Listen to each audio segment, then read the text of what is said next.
So what are the 4 top reasons why you should avoid court at hospitalization, right?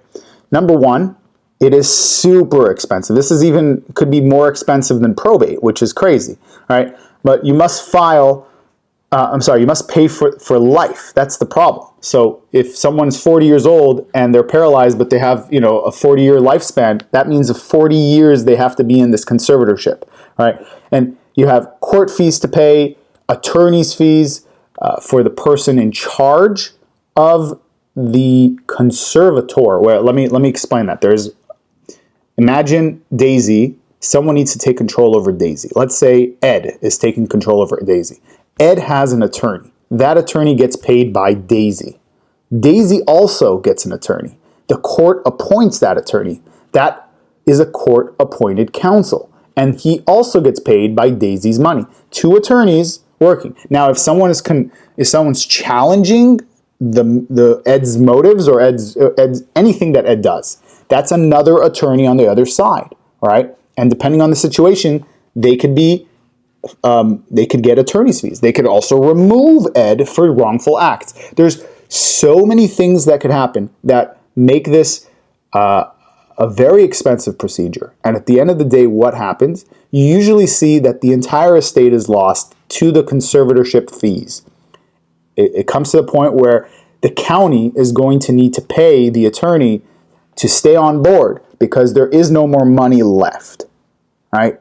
That is the usual happen. And accountings, you need to also write checks for accountings, for accountants to do accountings or for lawyers to look it through and to petition the court. Everything that you do, every deposit, every withdrawal needs to go to the attorneys, okay?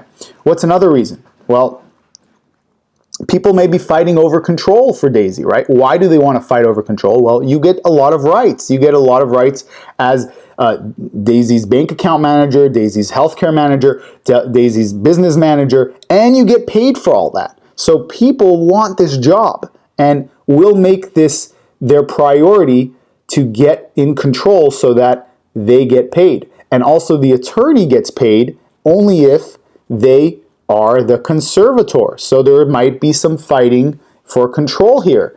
This, again, is just a huge money sucker and time sucker. You have someone in the hospital needing help, and instead, people are fighting over who's in control. Do you want this to happen to you? I don't think so. This is probably the worst thing. Next thing to happen. The court is in control, right? You want to refinance? Wait some months in order for the court to approve. You want to sell? Wait some more months. For that. You can't just do things as you used to do before, right? And when you ask the court, you're paying more money. So do you want the court in control? 4th reason, time. I already went through this. This is a crazy amount of time for each and every single action, right? And the court is notorious for being super slow. They will kick out meetings, especially during these times. There's so many hiccups. Just because I file something doesn't mean it's going to be approved. The court has a probate attorney that looks through this and then asks a bunch of questions that the attorney might not be able to answer, and which just causes more delays.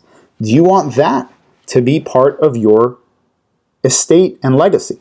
Okay, if you enjoyed the video, your next step is to sign up for the webinar by clicking the link above. If you have any questions or concerns, go ahead and comment below. Be happy to address them. See you soon.